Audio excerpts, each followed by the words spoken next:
Our Land is back. I'm Laura Paskus, and this month we're featuring Julia Bernal, Executive Director of the Pueblo Action Alliance. She and I talk about water and rivers, which are on everyone's minds right now as we face huge challenges in New Mexico. And she shares what it means to think about water from a Pueblo feminist perspective. She also talks about land back and water back, and we take a deep dive into what these movements mean for the health of the whole landscape and all of our communities.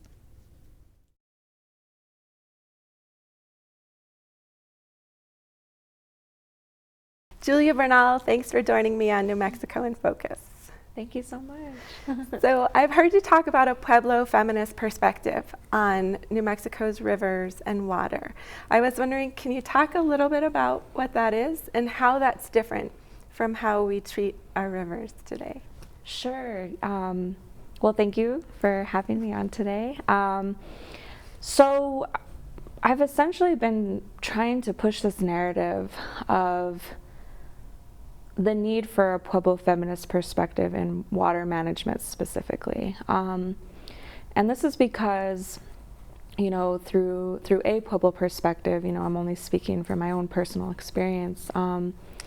Femmes, women are typically the carriers of water. They hold water, and they're associated with water. And our understanding of water is far greater, I believe, than what the dominant paradigm is offering to us, which is typically through, a white male perspective.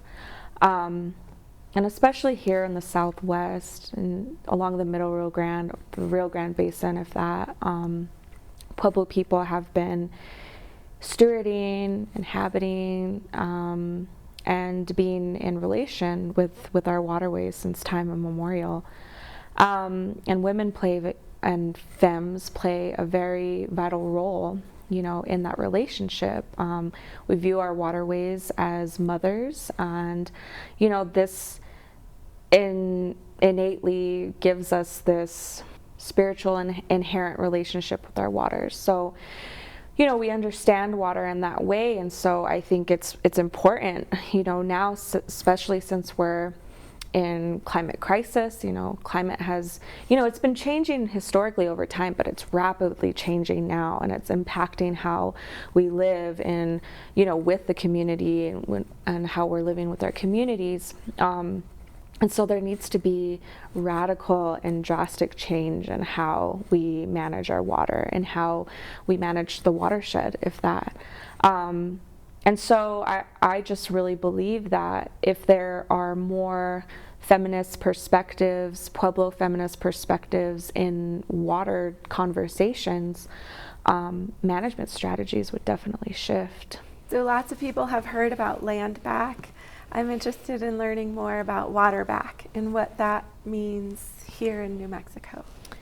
Yeah, land back is a global movement, and it's not about obtaining property back. It's not about being this was our land and we're gonna, we need to have the property owner rights of it. It's more about the resurgence of indigenous stewardship and management, because we believe that, what we do and our perspective is beneficial for everyone. And the same thing with water. So when we were thinking about what water back meant to us, we thought about how tied land is to water and how important water is in Pueblo culture. A lot of our ceremonies and songs and dances really do revolve around speaking to, our water gods and asking for abundance and healthy watersheds and healthy communities. That's very core to, our ways of life and our worldview. And so again, if we were to have a resurgence of that indigenous worldview and identity and how we manage land and water, it would be beneficial for everyone. And also just that we need to shift the way we look at water. the water to us, the Middle Rio Grande, that's our river mother. And so that is a reason why it's important for us to reassert that personhood, because if we asserted a personhood on our waterways, we'd probably treat her a lot differently, you know? We'd probably have a lot more respect and acts of reciprocity rather than, you know, damming it and allocating it and, you know, wasting it even.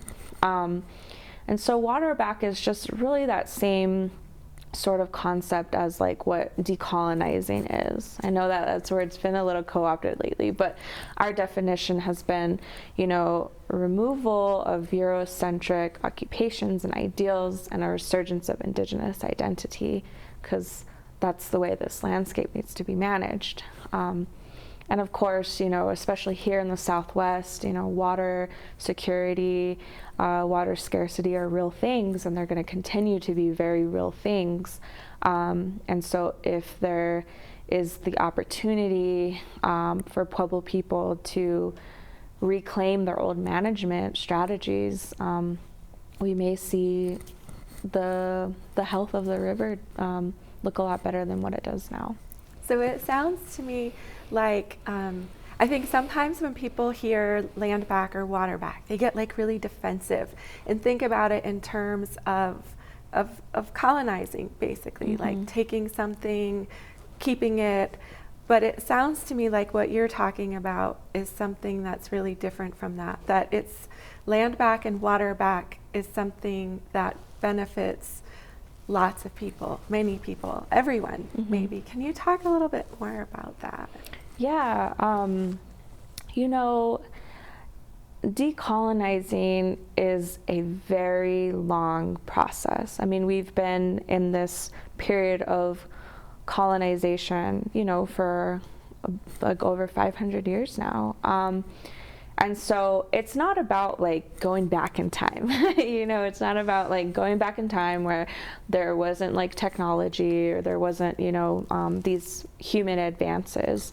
But it was a time where the land was viewed as our earth mother, the water was viewed as our water mother, and we took what we needed and also gave back.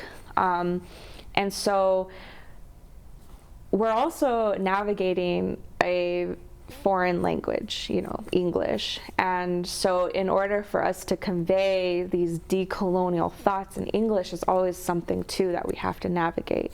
Land back and water back have been two movements that seem to align with a lot of Indigenous values, but also upset non-Indigenous people too. So there's this need for a conversation around or even just creating spaces to really think deeply about what it means to decolonize.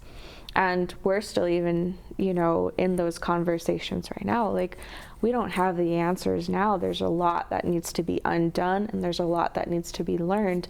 But, you know, the way that water is, it moves, you know, and if it's stagnant, its quality gets really poor. And so, you know, we view water as a very transformative process. I mean, our river has been changing so much over millennia, and we need to look at things in that perspective too.